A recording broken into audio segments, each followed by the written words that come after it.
So hello everyone, कैसे हो आप सब। My self Priyanshu Rawat and I am back again in ISC academy with another new video. आज हम लोग पढ़ने जा रहे हैं demand schedule and demand curve from chapter 2 of demand from chapter 2 of economics demand. तो जो पहला टॉपिक हम पढ़ेंगे वो होगा demand schedule. But demand schedule में जाने से पहले हमें पहले एक छोटा सा टॉपिक कवर करके लाना होगा, that is your types of demand. ये कोई बड़ा टॉपिक नहीं है, बहुत छोटा टॉपिक है। इसको करने में मुश्किल से 5 मिनट लगते हैं। देखो, डिमांड 3 तरीके की होती है, joint, direct,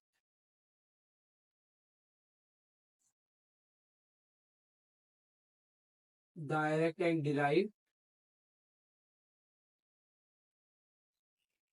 and joint, direct and derive and your composite. और अगर हम बात करें तो there is your topic which is known as market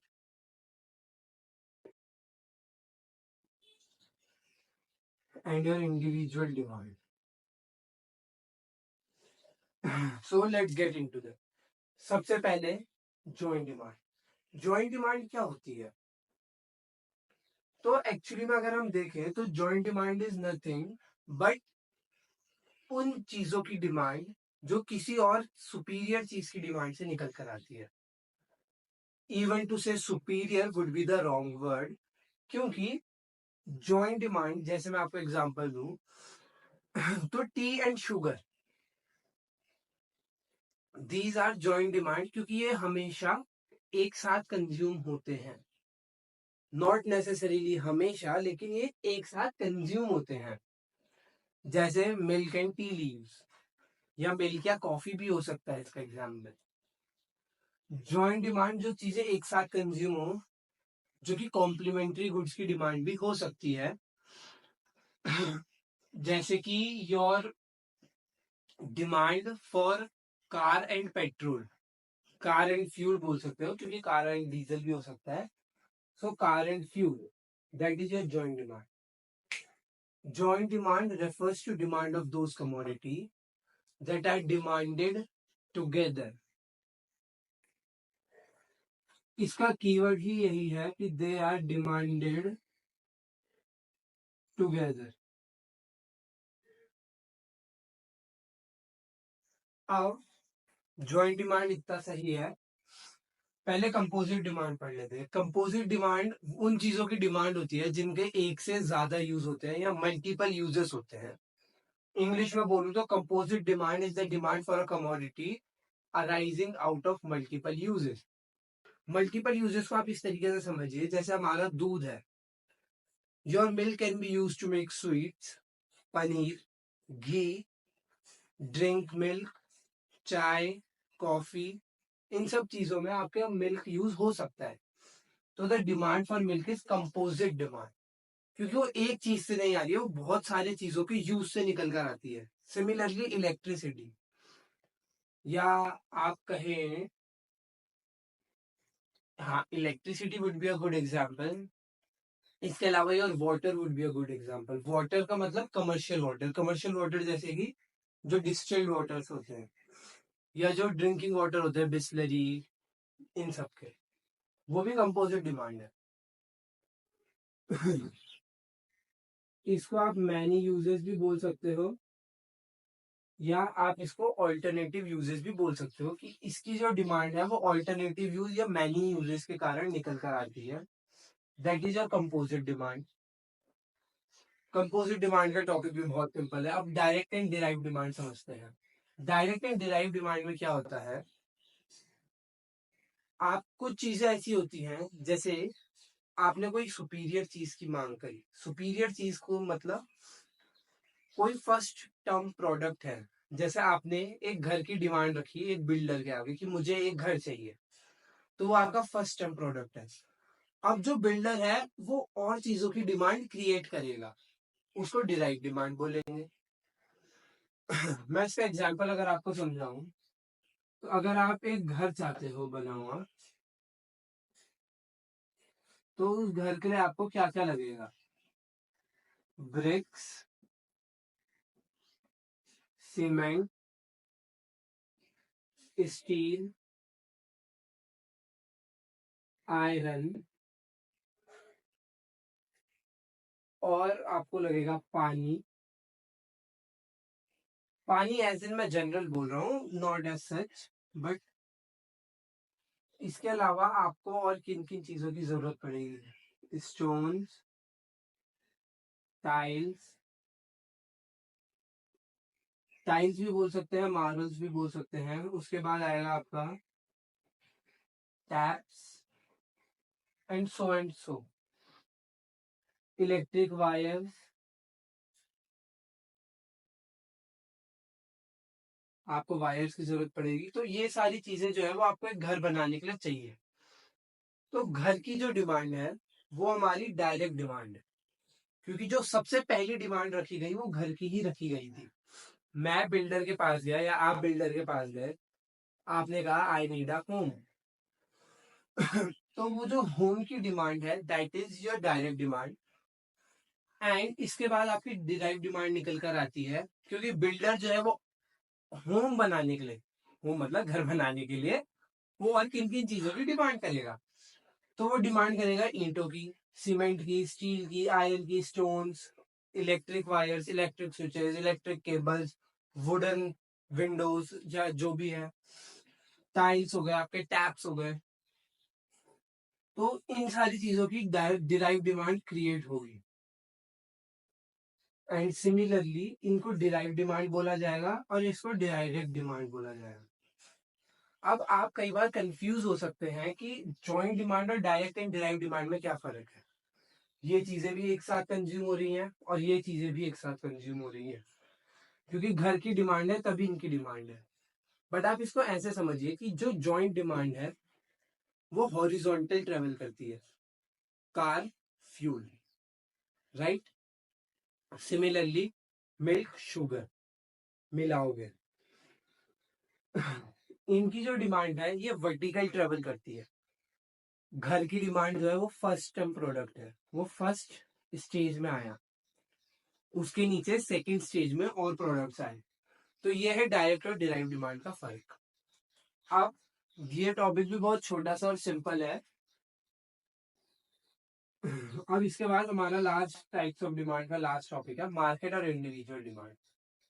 तो देखो सिंपल बताओ तो इंडिविजुअल डिमांड एक आदमी की डिमांड होती है, और मार्केट डिमांड एक मार्केट में जितने भी लोग हैं, जितने कंज्यूमर्स हैं, उन सबकी डिमांड को मार्केट डिमांड कहते हैं। इंडिविजुअल एक आदमी की मार्केट वन प्लस, या तो आप इसे वन प्लस एन भी बोल सकते हो, या फिर आप इसको ऑल भी बोल सकते हो। तो हमें इंडिविजुअल डिमांड की जो डेफिनेशन है वो समझनी होगी। इंडिविजुअल डिमांड की definition is, individual demand refers to the demand for a commodity, demand for of a particular consumer या quantity of a commodity purchased by by an individual consumer at various prices during a specific period of time. Individual demand की definition है कि quantity demanded, जो कि हमने demand की definition में भी पढ़ा था, बाय इंडिविजुअल कंज्यूमर। इसमें जो हम लेकर आए वो केवल इंडिविजुअल कंज्यूमर लेकर आए at various prices during a specified period of time. That is your individual consumer. उसके बाद आता है आपका market demand, individual demand sorry. अब आती है आपकी मार्केट डिमांड। तो market demand is your demand for a commodity. देखिए मार्केट डिमांड में आपको यहाँ पे लिख के समझा दूंगा, quantity demanded by all consumers at various prices during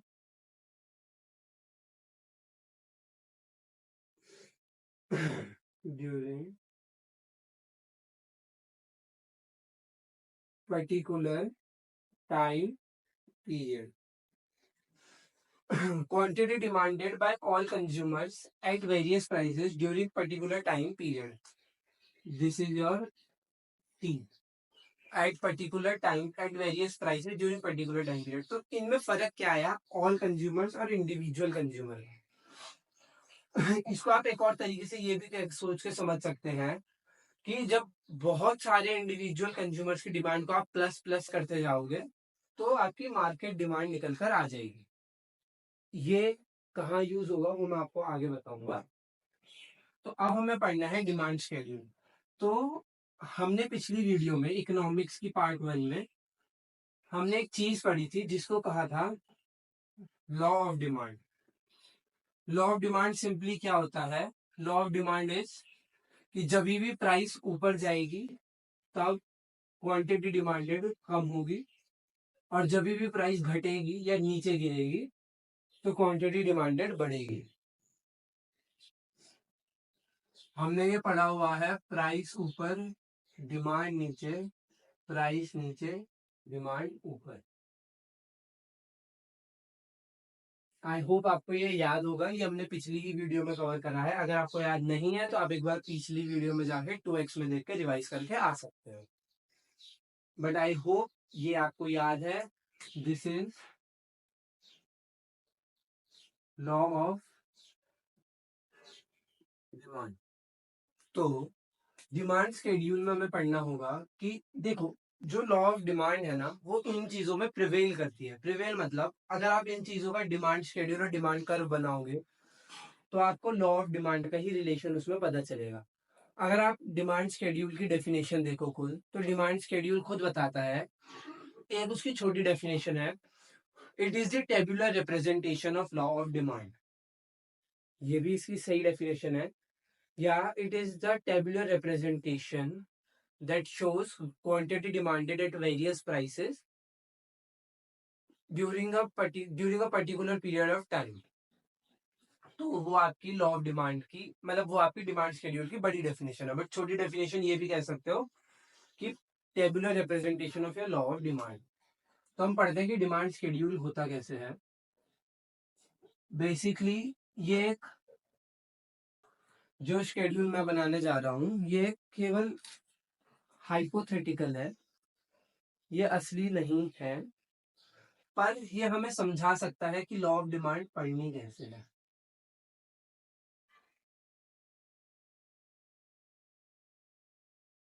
price quantity in rupees in KG. देखो जो ये सारी चीजें हैं ये लिखनी जरूरी होती हैं क्योंकि ये सारी चीजें लिखनी जरूरी है क्योंकि इससे आपके डिमांड कर्व बनाने में आसानी होगी और पता चलता है कि आप क्या बना रहे हो, क्या समझा रहे हो. तो देखो मान लीजिए ये राइस क्ले है.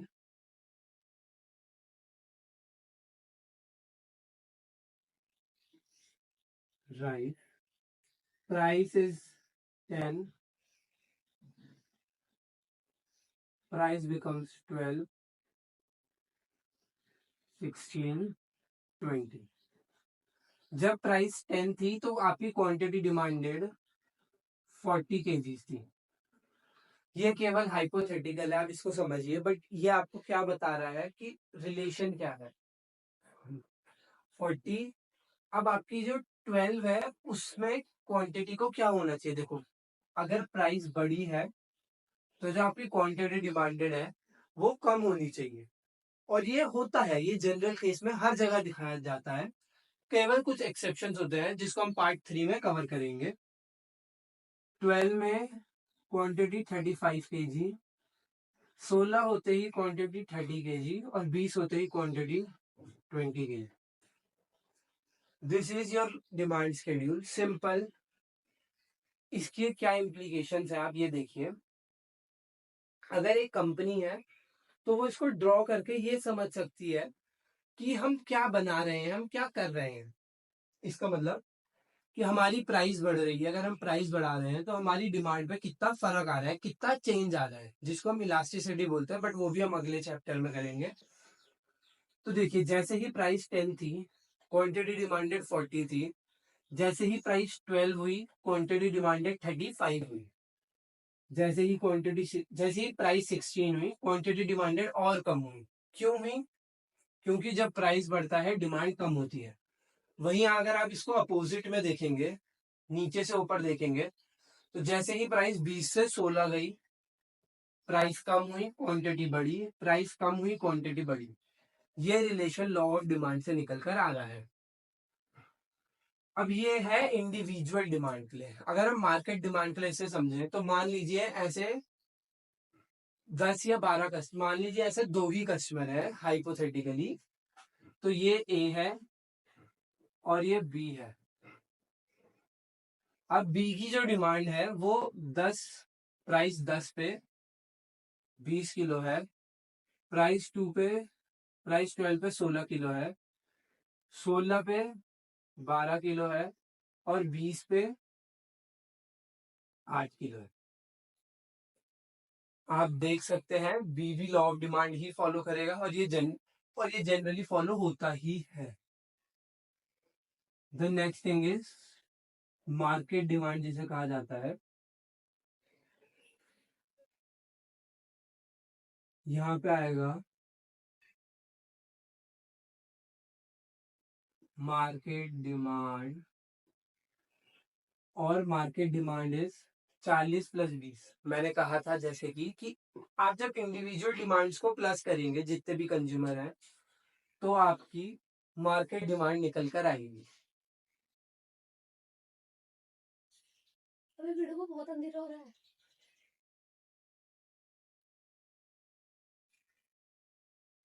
तो जब आप, अगर हम मान के चले कि यही 2 लोग हैं जो कि मार्केट में हैं, डिमांड कर रहे हैं क्वांटिटी, तो 40 प्लस 20 60। तो हमारी मार्केट डिमांड राइस की एट 10 प्राइस, 10 प्राइस पे मार्केट की डिमांड 60 किलो है। इसमें 51 केजीज है, इसमें 42 केजीज है, और लास्ट में 28 केजीज है। ये इनको प्लस करके आया है। अब इससे एक बहुत ही बढ़िया क्वेश्चन निकल कर आता है पेपर में, जिसमें वो आपको एक सिंपल स्टेटमेंट दे देगा कि individual demand is the horizontal summation of market, market demand is the horizontal summation of individual demand. इसमें जो समझने वाली बात है वो है हॉरिजॉन्टल समेशन। इसका क्या मतलब है? हॉरिजॉन्टल समेशन का मतलब होता है हॉरिजॉन्टली प्लस करना। अगर आप देखें तो इंडिविजुअल डिमांड को हॉरिजॉन्टली प्लस करके ही मार्केट डिमांड आती है। सिमिलरली सप्लाई में भी यही सेम स्टेटमेंट होती है। और ये बहुत अच्छा क्वेश्चन है, अगर ये आपको ट्रिक करना चाहे तो ये आ सकता है। इसमें आपको एक्सप्लेन क्या करना होगा, आपको पहले 2 शेड्यूल बनाने होंगे। एक जिसमें आप 4 से 5 लोगों की मार्केट डिमांड दिखाएंगे। मैंने 2 लोगों की दिखाई है, आप इसी रिलेशन में 4-5 लोगों की दिखाएंगे। देन आप एक और डिमांड कर, आप एक एक्स्ट्रा बॉक्स जोड़ेंगे साइड में, जैसे मैंने जोड़ा, और मार्केट डिमांड दिखा के आप वहां पे वर्किंग में शो कर सकते हैं नीचे, कि जब हम इनको हॉरिजॉन्टली ऐड करते जाएंगे तो हमारा मार्केट डिमांड निकल कर आएगी, and that's why it is horizontal summation. और नीचे कर्व बना के भी दिखाना है। कर्व बना के कैसे दिखाना है वो मैं आपको डिमांड कर्व में समझाऊंगा, जो कि अब हमारा शेड्यूल हो ही चुका है। तो अब हमें सीधा डिमांड कर्व की तरफ बढ़ते हैं। तो अब हम पढ़ने जा रहे हैं डिमांड कर्व। डिमांड कर्व के लिए शेड्यूल मैंने यही राइस वाला रखा था, जो कि सिंपल था। ये मैंने आपको पूरा समझाया। अब हम समझेंगे कि इसमें डिमांड कर्व कैसे बनता है। तो देखो, डिमांड कर्व की सिंपल डेफिनेशन अगर आप समझने की कोशिश करो तो वो क्या है? Demand curve is the graphical representation of law of demand. Law of demand की ग्राफिकल रिप्रेजेंटेशन को लॉ डिमांड कर्व बोलते हैं। या demand curve is the graphical representation showing quantity demanded at various prices during a particular period of time। वो आपकी demand curve की definition है। तो देखो, अब पहले हम ए के लिए बनाएंगे, फिर हम बी के लिए कर्व बनाएंगे, एंड एट लास्ट हम मार्केट कर्व बनाएंगे ए प्लस बी का। तो अगर हम एक लिए समझे तो ये ग्राफ मैंने पहले से प्लॉट कर दिया है। ग्राफ आपको प्लॉट करना आता होगा, ये कोई बड़ी बात नहीं है, आप 10th 11th में सीख कर आते हैं ये। 11th में तो नहीं, अगर आपकी कॉमर्स ही कॉमर्स है, पर अगर आप 10th में थे तो आप 10th में ही सीख कर आते हैं। यहाँ पे हमें वो यूनिट लेनी है जो इसको सही से रिप्रेजेंट कर सके। यहाँ पे हमें क्वांटिटी की सही यूनिट लेनी है। क्वांटिटी हमेशा एक्स एक्सिस पे आएगी, इस चीज का ध्यान रखना, और प्राइस हमेशा वाई एक्सिस पे आएगी। चाहिए क्वांटिटी डिमांडेड हो, चाहिए क्वांटिटी सप्लाइड हो, क्वांटिटी एक्स एक्सिस पे ही शो होती है। This is your X axis, this is your Y axis. एक चीज जो मेरे टीचर ने मुझे बताई थी और आपको भी याद रखनी होगी, जब भी आप एक कर्व बनाएं तो एक्स वाई और जीरो, जीरो मार्क करना बहुत जरूरी है, वरना अगर आप कर्व में कभी भी जीरो मार्क नहीं करोगे तो इसका 0.25 नंबर कट सकता है। 0.25 नंबर जनरली कोई बड़ी बात नहीं है, बट छोटे सी चीज के लिए अगर 0.25 नंबर मिल सकता है तो कोई बड़ी बात भी नहीं है कि आप इसको बना दें। बस ये याद रखिए कि हमेशा यहाँ पे एक जीरो जो कि ओरिजिन दिखाता है वो शो होना चाहिए, वो इस पॉइंट के लिए है प्रिसाइजली। तो अब हम समझते हैं कि डिमांड कर्व बनता कैसे है। अगर हम इसके लिए सब, क्योंकि मैं इसमें बना रहा हूं बिना स्केल के, तो हो सकता है कि मेरा कर्व थोड़ा गलत आए या थोड़ा अलग आए, पर आप जब भी कॉपी में बनाएंगे आपका कर्व सेम आएगा। और हमेशा क्वांटिटीज को सिंपल लेके चलिए, क्योंकि वो जब भी आपको देगा वो कहेगा कि आप एक हाइपोथेटिकल खुद से क्रिएट कीजिए। तो क्वांटिटी जितनी सिंपल हो सके उतनी सिंपल लेके चलिए। तो प्राइस जब 10 है, प्राइस 10 यहाँ कहीं पे इस पॉइंट पे होगा मान के चल लीजिए, तो क्वांटिटी 40 है, क्वांटिटी 40 है 10 पे, समवेयर हियर।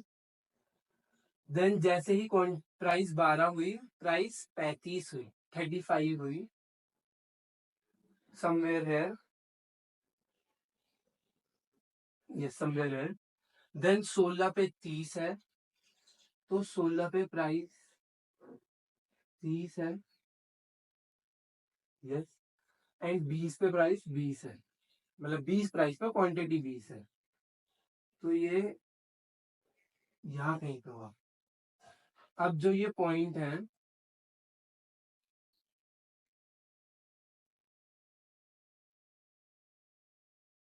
इनसे एक लाइन पास कीजिए,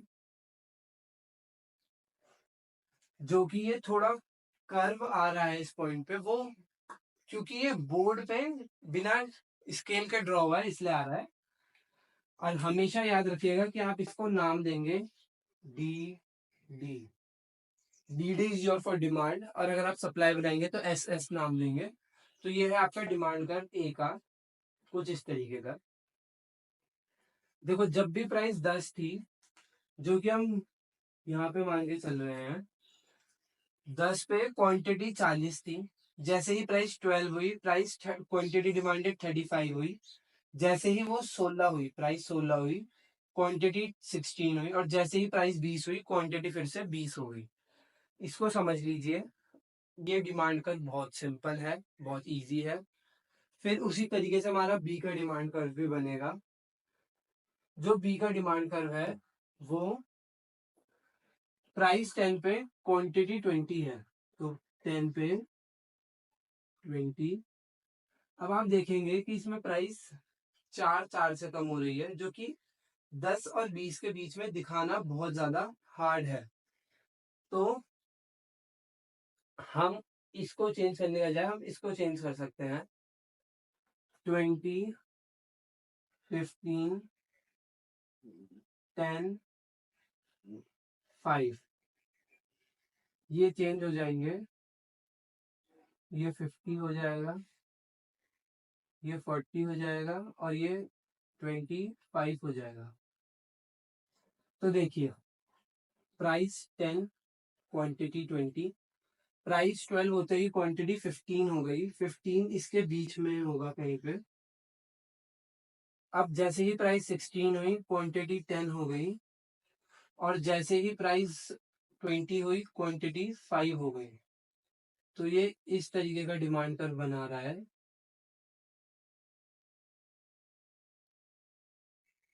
ये इस तरीके का डिमांड कर्व बना रहा है। ये आपका डिमांड फॉर ए है, ये आपकी डिमांड कर्व फॉर बी है। किस तरीके से बनाना है मैंने आपको समझा दिया है। अब हमें मार्केट डिमांड कर्व समझना होगा।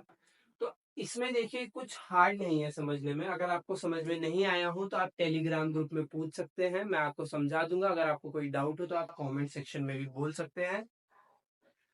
ये इतना ही होता है क्योंकि इसमें कुछ है नहीं। देखिए कर्व ड्रॉ करा, कर्व बना दिया, कर्व ड्रॉ करा, कर्व बना दिया। जो इसमें आगे चीजें आएंगी जिसको हम मूवमेंट और शिफ्ट बोलते हैं, या exception to the law of demand बोलते हैं, या फिर इलास्टिसिटी बोले, उसमें ये कर्व की इंपॉर्टेंस ज्यादा है। तो इसका केवल बेसिक यहाँ समझ लीजिए। जो सॉरी, जो इसका मेन पार्ट होगा वो हम बाद में समझेंगे, क्योंकि इसमें केवल ये इतना ही काम का है। उसके बाद हमें टोटल समझनी है, जो कि ए प्लस बी है। तो देखिए 10 पे 60 है, तो हमें इस डिमांड को बढ़ाना होगा।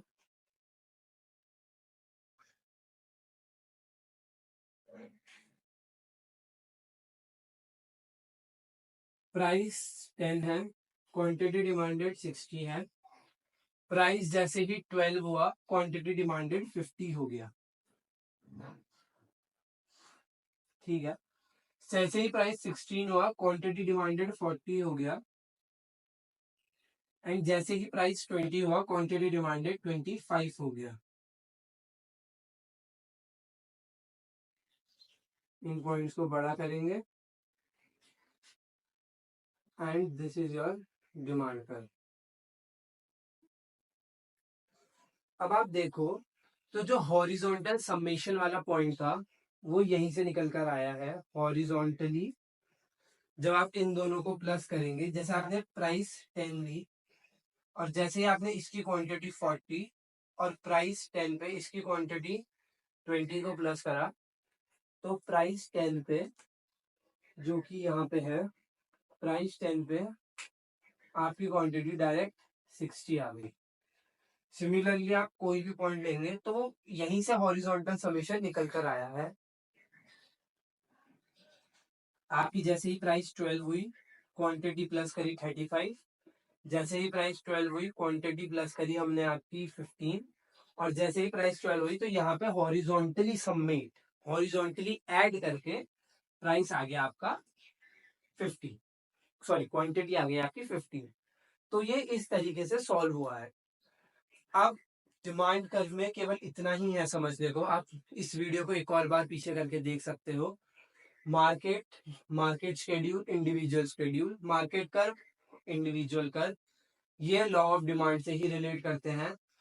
इनके बाद, इसके बाद हमारे 3 से 4 टॉपिक रह गए हैं पढ़ने को, जो कि बहुत आसान आसान टॉपिक है, छोटे छोटे टॉपिक है, उनमें कुछ बड़ा है नहीं। तो आप ये समझ लीजिए, वीडियो को पीछे जाइए, 2x पे देखिए अगर आपको समझ नहीं आता है। अगर फिर भी जरूरत पड़े तो टेलीग्राम चैनल में आप डाउट पूछ सकते हैं। टेलीग्राम चैनल का लिंक मैं डिस्क्रिप्शन में आपको दे दूंगा। इसके साथ साथ वीडियो को लाइक कर दें, चैनल को सब्सक्राइब कर दें और शेयर कर दीजिए अपने दोस्तों के साथ। That's all, signing off.